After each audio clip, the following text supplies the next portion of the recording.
دیکھیں یہاں ایک تصور ہے ٹروتھ اینڈ ریکنسیلیشن. یہ بینظیر صاحبہ نے یہ چیپٹر رکھا تھا چارٹر آف ڈیموکریسی میں, ٹروتھ اینڈ ریکنسیلیشن. اب ٹروتھ کی جہاں بات ہو تو پھر کھرے کھوٹے سب فیصلوں کو سامنے آنا چاہیے, برے بھرے ساری چیزیں سامنے آنی چاہیے کہ سچائی سامنے آئے, پھر اس کے اوپر ریکنسیلیشن ہو سکتی ہے, کوئی وایا میڈیا نکالا جا سکتا ہے. لیکن یہ سب اس لیے ہے کہ ہم اس سے کیا چھپائیں گے. ہم نے وہ چھپانے والے دور دیکھے ہیں کہ ڈھکن اوپر سے رکھ دیا جائے تو ابلتا رہے گا, پانی ابلتا رہے گا, ایک دم سے پھٹ پڑے گا. میں سمجھتا ہوں قوم کو اتنا غصہ آ چکا ہے, قوم میں ہے اتنا یہ شعور کہ جو برا تھا اس کو پورا کہا جائے, جو اچھا ہے اس کو مانا جائے. اب یہ ساری چیزیں کھل کے آتی رہنی چاہیے اور پھر ہم اپنے آپ کو سنبھالتے رہیں, اپنے آپ کے آزادی پر قدغن نہ لگنے پائے اور ہم زندگی کو بہتر انداز میں گزار سکیں. میں سمجھتا ہوں چھپنے چھپانے کی بات نہیں رہی, بتا دو سب کچھ اور مانو سب کچھ, اور پھر جو غلط ہوا اس پر تو قوم نے کبھی کبھی معافی بھی مانگی ہے نا. عدالتوں نے 4 مارشالاؤں کو کنڈون کرنے پر عوام سے معافی مانگی تھی. وہ اچھا لگا تھا ہمیں کہ جی ہاں کم از کم معافی مانگ تو لی. میں تو کہتا تھا ہر مہینے معافی مانگو. ہر مہینے عدالتوں سے کہا تھا میں نے کہ معافی مانگو, کیوں تم نے کنڈون کیا, کیوں لوگوں کے خون بہے, کیوں یہ گلیاں خون سے لت پت ہوئی, اس کا ذمہ کوئی تو اٹھائے. لیکن کوئی اٹھانے کو تیار نہیں. پھر بھی ہم نے کہہ دیا اچھا ہے کہ جی چلو جی عدالتوں نے معافی مانگ لی اپنے غلط کاریوں کی. بالکل صحیح. اب اس سے آگے بڑھنا چاہیے. آگے بڑھتے بڑھتے تازہ مثال بھٹو صاحب کے کیس کا تھا کہ اتنے سالوں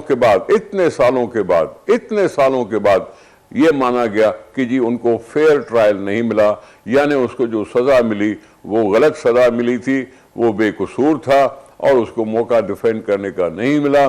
یہ تازہ مثال ہے. اس کے بعد اب یہ آئی ہے.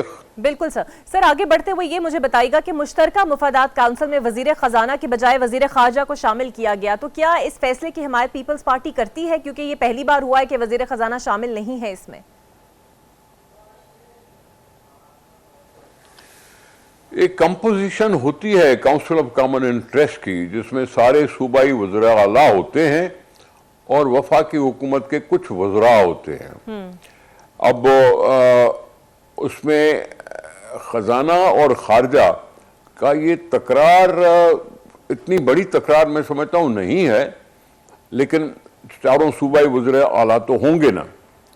حکومتی نمائندوں کے طور پر 3-4 ہو سکتے ہیں, پرائم منسٹر ہو سکتا ہے اور پرائم منسٹر تو ہوتا ہی ہوتا ہے.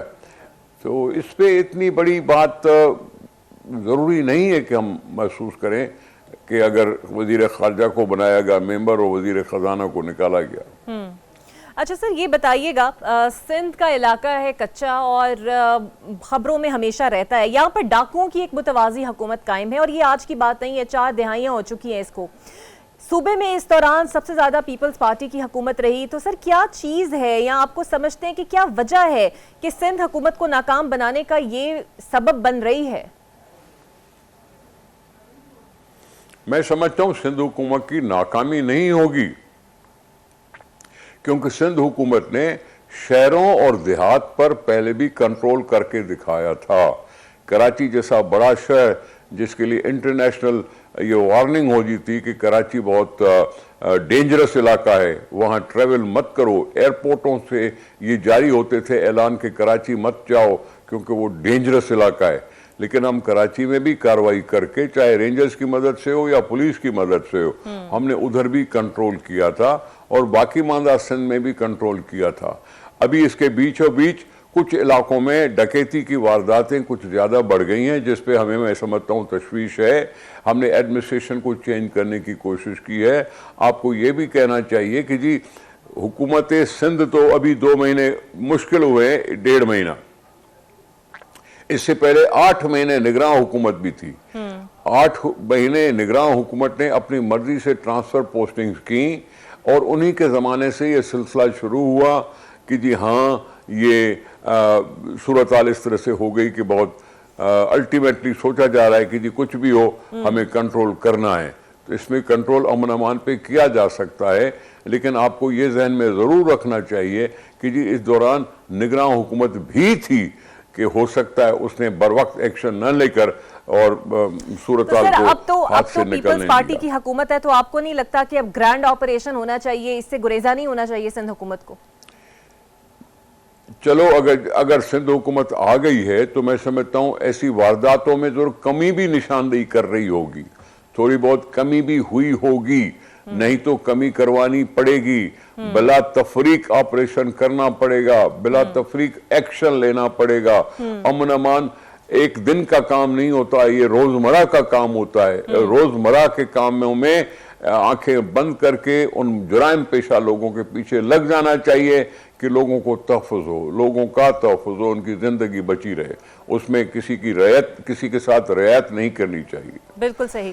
اچھا سر, پی آئی اے کی نچکاری کا بالکل ٹھیک ہے, ایک مسئلہ ہے پی آئی اے کی نچکاری کا, اور اب یہ معاملات تیزی سے آگے بڑھتے ہوئے جا رہے ہیں اور اسی ادارے کی نچکاری کی بھی کوشش کی جائے گی. پاکستان پیپلز پارٹی نے ہمیشہ اس کا دفاع کیا ہے, تو اس بار آپ اپنے کارکنوں کے مستقبل کا تحفظ کیسے کریں گے, کیونکہ بظاہر تو لگ رہا ہے کہ آپ لوگ حمایت کر رہے ہیں اس معاملے کی؟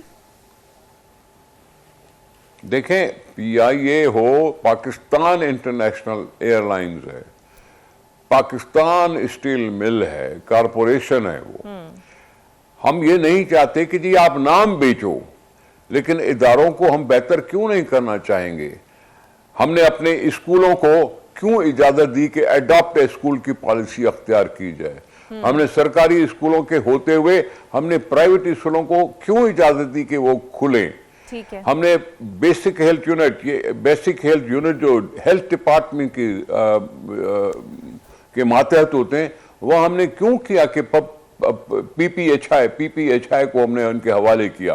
یہ آؤٹ سورسنگ جب چھوٹے چھوٹے منصوبوں پر بھی ہو سکتی ہے تو کسی بڑے منصوبے پر بھی ہو سکتی ہے کہ ہم نے پی آئی اے کو بہتر تو کرنا ہے.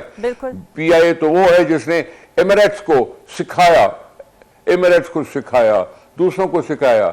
پاکستان کے جو 5 ایئر پلان تھے اس میں سے تو ساؤتھ کوریا نے ہم سے سبق حاصل کیا. وہ اپنے آپ کو نجکاری کی طرف جانے کا مطلب کیا ہے؟ نجکاری کا مطلب ہے کہ جی اخراجات کو کنٹرول کیا جائے, پرفارمنس کو بہتر کیا جائے, پاکستان کو اس کا فائدہ ہو. اب اگر نجکاری کے مطلب میں زیادہ سے زیادہ یہ ہمیں آتی ہے کہ کہیں وہ ملازمین کو بے مددگار اور بے روزگار تو نہیں کریں گے, لیکن ایئرپورٹ کی فیسلٹیز کو بہتر کرنے کے لیے کس نے ہمیں روکا ہے؟ زیادہ ایئر لائن یہاں آئیں, اس میں ہمیں آمدنی ہوگی, ہمیں کچھ نہ کچھ ملے گا, لوگ اور ٹریول کرنے کی سہولتیں حاصل کر سکیں گے. اگر اوور اسٹافنگ ہے تو اس کو ہمیں بالکل ٹھیک. سر ایک آخری سوال, آصفہ بھٹو صاحبہ بلا مقابلہ منتخب ہو گئی ہیں, کوئی خاص پوزیشن آپ ان کے لیے آگے ایکسپیکٹ کر رہے ہیں یا پھر پارٹی نے کچھ ڈیسائیڈ کیا ہے ان کے لیے؟ دیکھیں, آصفہ صاحبہ کے سامنے کوئی کھڑا نہیں ہوا, وڈرا کر گئے, وہ بلا مقابلہ کامیاب ہو گئی. وہ بے نظیر بھٹو صاحبہ کی نشانی ہے. بے نظیر بھٹو صاحب کی قدر و منزلت میں کسی کا موازنہ نہیں کیا جا سکتا اس کے ساتھ. اب اس کی دیکھا دیکھی اگر یہ بلا مقابلہ آئی ہیں تو وہ ایک اہل ممبر منتخب ہوئی ہیں قومی اسمبلی کی, پاکستان پیپلز پارٹی سے ان کا تعلق ہے. بلاول صاحب چیئرمین ہیں, زرداری صاحب پارلیمنٹیرینز کے صدر ہیں, اور اس طرح سے آصفہ صاحبہ اپنا کردار قومی اسمبلی میں کردار ادا کریں گی. اب وہ جیسے دوسرے کردار ادا کریں گے ویسے وہ بھی کریں گی. ان کی آواز میں بھی ایک ہمت ہوگی, ایک ویژن ہوگا, اور وہ اسمبلی کا ایک اہل ممبر ثابت ہوں گی. بالکل صحیح. بہت شکریہ نثار کھوڑا صاحب, آپ کو امید یہی کرتے ہیں کہ آصفہ بھٹو اپنے پارلیمنٹ میں ایک اچھا اور کنسٹرکٹیو کردار ادا کریں گی. ایک بریک لیتے ہیں ناظرین, بریک کے بعد آپ سے ملتے ہیں. Welcome back. اور اب ہمیں جوائن کر رہے ہیں مسلم لیگ نون کے سینئر رہنما خرم دستگیر صاحب. بہت شکریہ سر آپ کے وقت کا. سر اب تو امریکی صدر کی طرف سے بھی مبارکباد کا خط آ گیا ہے, اور ایک طویل عرصے بعد یہ تعلقات میں بہتری کا انڈیا بھی سے تصور کیا جا سکتا ہے. تو اب یہ مان لیا جائے کہ امریکہ اب ہم سے خوش ہے؟ نہیں, یہ تو بالکل ہی ایک خوش فہمی کی بنیاد پر ایک تجزیہ ہوگا. امریکہ خوش نہیں ہے, اور ملکوں کو خوش کرنا ہمارا مقصد نہیں ہونا چاہیے.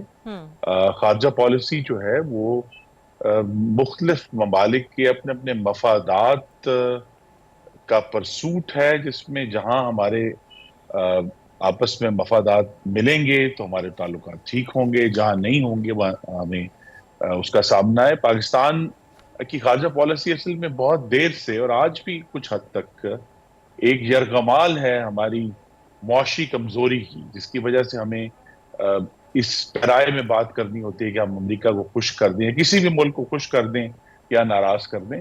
تو یہ ایک آج اگر وہ خط آیا، اس سے پہلے بھی دوسرے دنیا کے تمام بڑے ممالک نے وزیر اعظم شہباز شریف کو مبارکباد دی ہے، اس امید پہ کہ جو ان کے انٹرسٹس ہیں وہ ان کو پرسو کرنا چاہتے ہیں۔ مثلا جہاں ہمارے انٹرسٹ آپس میں ملتے ہیں وہ یہی ہے کہ افغانستان میں کوئی استحکام آئے، جو پاکستان جو ساؤتھ ایشیا کا حصہ ہے اس کے اندر جو ان کے خیال میں، مغربی دنیا کے خیال میں پاکستان اور ہندوستان کے تعلقات بہتر ہونے چاہیے۔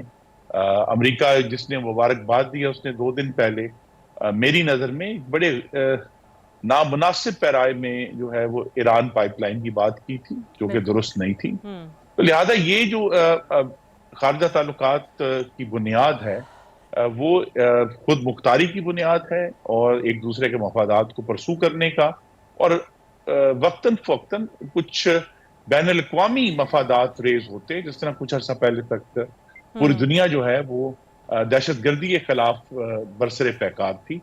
لیکن جہاں پاکستان کو ضرورت تھی، چونکہ سب سے بڑا جو اس میں ظلم ہوا پورے ملک، پوری دنیا میں کسی بھی ملک پر، وہ پاکستان پر ہوا دہشت گردی کے حوالے سے، لیکن دنیا نے ہماری نہ ہی اس طرح کی، میں کہوں گا کہ ریکگنیشن کی، اور نہ ہی پاکستان کو اس طرح کی سپورٹ کی۔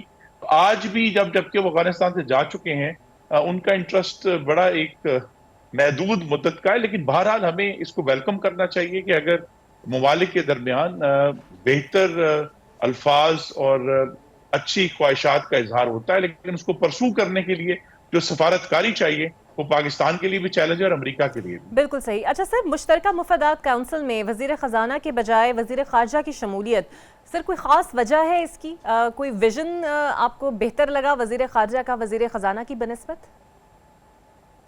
جی نہیں، جو سی سی آئی ہے اس کے اندر وزیر اعظم کی ثوابدید ہے کہ وہ وزراء کو ڈال سکتے ہیں۔ انہوں نے بہتر سمجھا کہ ان کی جماعت کے جو بہت سینئر رکن ہیں وہ وہاں موجود ہوں، کیونکہ جو سی سی مشترکہ مفادات کی کونسل ہے اس میں بہت سارے سیاسی معاملات ہوتے ہیں کہ، اور خاص طور پہ اس سچویشن میں جبکہ ہم کہہ سکتے ہیں کہ 3 صوبوں میں 3 مختلف جماعتوں کی بڑی مضبوط حکومت اپنی اپنی جگہ پر قائم ہے، تو غالباً وہاں وزیر اعظم کو، میں اب قیاس آرائی کر رہا ہوں کہ وزیر اعظم کو سیاسی معاونت کی ضرورت تھی، اور جہاں بھی سی سی آئی کو ضرورت ہوتی ہے تو مجھے توقع بھی ہے اور یقین ہے کہ وزیر خزانہ کی جو معاونت ہے وہ بھی وزیر اعظم کو حاصل رہے گی۔ سر، تو آپ کے ناقدین یہ بھی کہتے ہیں کہ کہیں ایسا تو نہیں ہے کہ جو فیصلے اب تک وزیر اعظم کو واپس لینے پڑے ہیں یہ بھی کہیں ایک یو ٹرن ثابت نہ ہو جائے اور شاید انہیں لگے کہ یہ فیصلہ ٹھیک نہیں ہے؟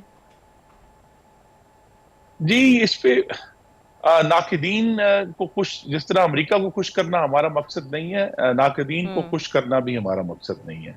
ہمارا مقصد یہ ہے کہ ایک جو 2018 سے 22 کے دوران ایک ہیجان انگیز حکومت تھی، اور اس کے بعد پھر انہوں نے جب حکومت بدلی بھی تو ملک میں جو ایک سیاسی ہیجان ہے اس کو کم کر کے پاکستان کے عوام کی فلاح کے لیے کچھ ہمیں سکون سے اور سوچ کر یہ سارے اقدامات کرنے ہیں۔ بڑے مشکل اقدامات ہیں جو آنے والے دنوں میں آ رہے ہیں، تو اس میں ناقدین جو مرضی کہتے رہے، وزیر اعظم کا استحقاق ہے کہ وہ اپنی ٹیم کا انتخاب کریں، اور انہوں نے کر دیا۔ اچھا سر، وزیر قانون یہ کہتے ہیں کہ سپریم کورٹ کی خواہش پر جو ہے وہ جوڈیشل کمیشن بنایا جا رہا ہے 6 ججز کے خط کے موقع پر، تو آپ کو نہیں لگتا کہ یہ فیصلہ جو ہے کمیشن بنانے کا، اس سے مسئلہ کچھ زیادہ خراب ہوگا، مزید رائتا پھیل جائے گا اور شاید مستقبل میں مسلم لیگ نون کی حکومت پر بھی بھاری پڑ جائے؟ جی نہیں، ہم یہ معاملہ دیکھیے، جو 6 جج صاحبان، فاضل جج صاحبان ہیں اسلام آباد ہائی کورٹ کے، انہوں نے تو حکومت کو براہ راست مخاطب نہیں کیا تھا، انہوں نے عدالت عالیہ کو مخاطب کیا تھا، بلکہ انہوں نے، اگر آپ خط کو غور سے پڑھیں تو انہوں نے تو ایک تفتیش کی بھی خواہش کا اظہار نہیں کیا، پٹیشن نہیں، انہوں نے تو کہا کہ ہمیں گائیڈ کریں، ہمیں ہماری راہبری کریں کہ ہم کیسے آگے چلیں. تو اس معاملے میں سپریم کورٹ کے پاس ایک آپشن تھا، لیکن انہوں نے بہتر یہ سمجھا کہ وزیر اعظم کو یہ کہا جائے کہ وہ ایک کمیشن بنائے. ایسا کمیشن جو آخری دفعہ بنا تھا وہ 2013 کے انتخابات پر بنا تھا، 2014 کے دھرنے کے بعد. اس میں سپریم کورٹ کے جو سرونگ جج موجود تھے، اس میں ریٹائرڈ جج ہوں گے، تو ان کی جو ہر کمیشن کے اوپر ظاہر ہے ہم خدشات کا اور وسوسوں کا اظہار کر سکتے ہیں، لیکن بہتر سوچ کے ساتھ اگر یہ کمیشن جو ہے اس کو انویسٹیگیٹ کرتا ہے. اور یہاں بھی ایک بات بڑی ضروری ہے کہ فاضل جج صاحبان پر بھی اپنے الزامات کے حق میں ثبوت اور شواہد دینا اتنا ہی ضروری ہے جتنا کسی عام شخص کے اوپر. تو لہٰذا وہ اگر اس کمیشن میں آ کے اپنے جس خط میں انہوں نے جو لکھا ہے اس کی سپورٹ میں ثبوت اور شواہد پیش کر دیں گے تو معاملات آگے بڑھیں گے. لیکن اگر یہاں بھی بات جو ہے وہ صرف الزامات کی حد تک رہی تو پھر پیش رفت نہیں ہوگی. تو خرم صاحب، آپ کے سر ذاتی خیال میں کیا وجہ ہو سکتی ہے کہ سپریم کورٹ کو خط لکھ دیا گیا؟ آپ کی ذاتی رائے. جی دیکھیے، ہم نے یہ دیکھا ہے کہ پاکستان کی ریاست میں اس وقت کوئی بھی ستون جو ہے ریاست کا وہ الزامات سے خالی نہیں ہے، اس کے دامن صاف نہیں ہے. اور یہ اتنا ہی منتخب اداروں پر بھی صادت ہوتا ہے جتنا عدلیہ کے اوپر، مقننہ کے اوپر اور دوسرے جو ہمارے مقتدرہ کے ادارے ہیں. تو لہٰذا اب یہ کہہ دینا کہ جی یہ خط لکھنے سے شاید عدلیہ جو ہے وہ پوری طرح پوتر ہو گئی ہے، کیونکہ پھر جب یہ معاملات کھلیں گے اس کمیشن کے سامنے تو صرف پچھلے 1.5 سال کے معاملات تو نہیں کھلیں گے نا، پھر تو معاملات پیچھے تک جائیں گے. اور وہاں بھی ایک مختلف سیٹ آف ججز تھا جن کے اوپر الزامات جو ہیں وہ لگے تھے. تو لہٰذا یہ ایک پورا بڑا مشکل چیلنج ہوگا اس کمیشن کے سامنے کہ وہ اس وقت کا تعین کیا کرتے ہیں جس وقت کی انہوں نے تفتیش کرنی ہے. کیونکہ یہ معاملہ پچھلے 6 ماہ سے تو نہیں جو ہے کھڑا ہوا، یہ تو بہت عرصے سے، بلکہ وہی ناقدین کی بات کریں گے تو اگر میں ایک ناقد کی صورت میں کہوں تو یہ معاملہ تو 1958 کے 200 کیس سے ہے، جس میں پہلی دفعہ عدالت نے نزیہ ضرورت کا جو بیڑا ہے وہ اٹھا لیا تھا. تو یہ معاملات بڑے پیچیدہ قسم کے ہیں اور اس کو صرف ایک وقتی تناظر میں یا کسی ایک جماعت کے تناظر میں دیکھنا جو ہے وہ، اگر ہم سب چاہتے یہ ہیں کہ ریاست کی بہتری ہو تو پھر اس کو ذرا وسیع نظر سے دیکھنا ہوگا. بالکل صحیح. اچھا سر، سپریم کورٹ نے جو اپنا اعلامیہ دیا اس میں محض انہوں نے مذمت تو کی، تو آپ کو نہیں لگتا کہ اس اعلامیے میں تو ان کا خط جو ہے وہ انڈرمائن ہو گیا، اور پی ٹی آئی تو کمیشن کو ماننے سے ہی انکاری ہے اور بظاہر لگ رہا ہے کہ وہ فریق بننے جا رہا ہے اس میں، یا بن گیا ہے فریق؟ جی دیکھیے، یہ خطوط الزامات کی بوچھاڑ میں چونکہ طالب علم کی حیثیت سے پاکستان کی ریاست کو بہت عرصے سے دیکھا ہے، اس کے اندر سے بھی دیکھا ہے، کابینہ کی نظر سے بھی دیکھا ہے، ان تمام خطوط سے زیادہ طاقتور محترم چیف جسٹس کا جو پچھلا فیصلہ ہے فیض آباد دھرنا کیس میں، جی اس میں زیادہ آپریشنل اور قانونی طاقت ہے اس معاملے کو ڈیل کرنے کے لیے.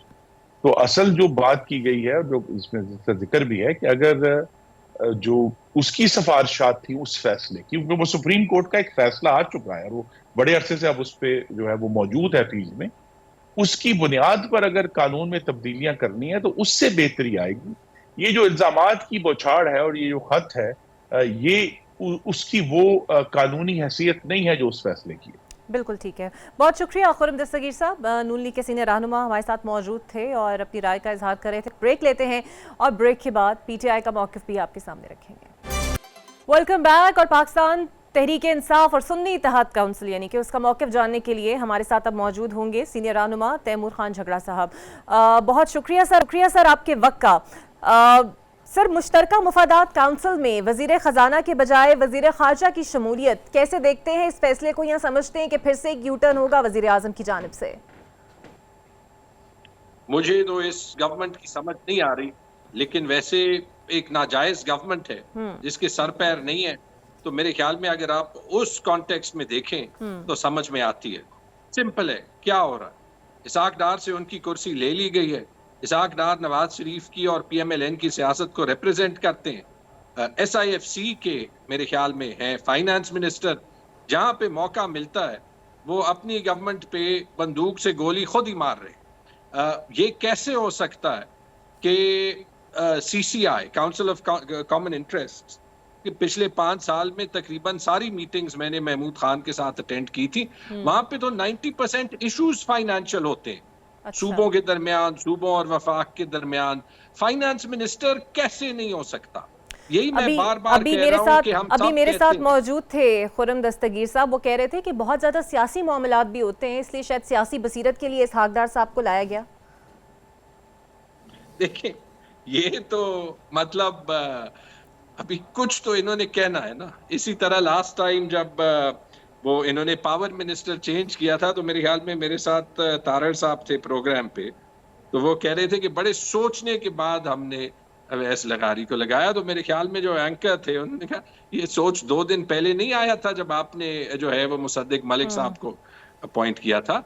دیکھیں obviously ہر ایشو سیاسی بھی ہوتا ہے, لیکن ان سیاسی ایشوز میں ایک جو بنیادی ایک ڈس ایگریمنٹ ہوتی ہے وہ ٹپکلی فائنانسز پہ ہوتی ہے. بالکل وفاق اور صوبوں کے درمیان پیسوں کی تقسیم, جو پانی کے ایشوز ہوتے ہیں, تقریباً کوئی ایسے ایشو نہیں ہوتا کاؤنسل آف کامن انٹرسٹ میں جس کا کوئی فائنینشیل جو ہے وہ کوئی آنسر نہ ہو. ایون جو ایسے بھی ہوتے ہیں جہاں پہ سب نے اگری کرنا ہوتا ہے, لیٹ سے جیسے ہمارے وقت میں ایک نیوٹریشن کا پروگرام تھا, اس کے لیے بھی پیسے چاہیے ہوتے ہیں. مطلب یہ خود سے ہی جو ہے وہ اپنی حکومت کو سیبوٹاژ کر رہے ہیں. حل ایک ہی ہے, حل بار بار میں کہہ رہا ہوں وہی ہے, آپ ناجائز حکومت کو جتنا پراپ اپ کریں اس کو جائز نہیں بنا سکتے. یہ مینڈیٹ جس طرح سے 8 فروری کو دیا گیا ہے یہ ریکاؤنٹ کرنا پڑے گا, یہ چینج کرنا تیمور پڑے گا. صاحب مجھے یہ بتائیے, بالکل صحیح, جو 6 ججز کے خط کا معاملہ ہے اس پر سپریم کورٹ کی ہی خواہش پر وزیر قانون صاحب یہ کہتے ہیں کہ کمیشن بنایا جا رہا ہے. آپ پی ٹی آئی نے اس اعلان کو مسترد کیا ہے, کیا وجہ ہے, کیوں مسترد کیا ہے؟ آپ سمجھتے ہیں کہ کیا پی ٹی آئی اس معاملے میں فریق بننے جا رہی ہے جو مسترد کر رہی ہے؟ مجھے ذرا کمیشنز کی ہسٹری بتا دیں پاکستان میں کون سا ریٹائرڈ جج کا کمیشن ہے اتنے امپورٹنٹ ایشو پہ جس کا کوئی نتیجہ نکلا ہے؟ چلیں آپ بتا دیں, کوئی ایک ہے؟ تو سر پھر کیا کریں اگر کمیشن نہیں تو کوئی کون سا ایسا حل ہے جو آپ سمجھتے ہیں کہ ہونا چاہیے؟ پھر کوئی حل ہے آپ کی نظر میں؟ دیکھیں یہ جوڈیشری کا ایک لائیو معاملہ ہے.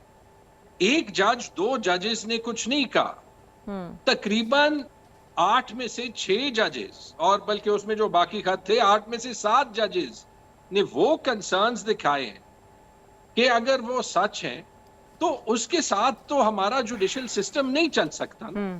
اگر لوگوں کے بیڈ رومز میں کیمرے ڈالے جا رہے ہیں تو نہیں چل سکتا. اب اس کا یہ مطلب نہیں, دیکھیں ہمیں ایک راستہ آگے کے لیے ڈھونڈنا ہے, لیکن وہ راستہ ڈھونڈنے کے لیے ہمیں ابھی ضرور ری وزٹ کرنا پڑے گا کہ ہر ادارے کا کیا رول ہے اور کہ ایک دوسرے کو سپورٹ کرے. لیکن اس کے لیے جو حقیقت ہے, اب مجھے یہ بتا دیں کہ کیسے ہو سکتا ہے کہ پی ڈی ایم اور شریف فیملی کو پروٹیکشن دینے کے لیے کس حد تک ہم جائیں گے اور کس حد تک پاکستان کے لوگ مانیں گے, اور کیا ایک دن ایسے نہیں آئے گا کہ یہ قیمت ادا کرنا. سر آپ نے شریف فیملی کی بات کی, بالکل آپ نے شریف فیملی کی بات کی. آج ہمشیرہ بانی P T I Alima Khan صاحبہ, انہوں نے یہ کہا کہ نواز شریف کو پاناما کیس میں اقامے پر سزا دینا غلطی تھی, چونکہ دباؤ کی وجہ سے ایسی سزا نہیں دینی چاہیے تھی. تو یاد رہے کہ یہ وہی فیصلہ ہے جس پر پی ٹی آئی نے مٹھائیاں بھی بانٹی تھیں.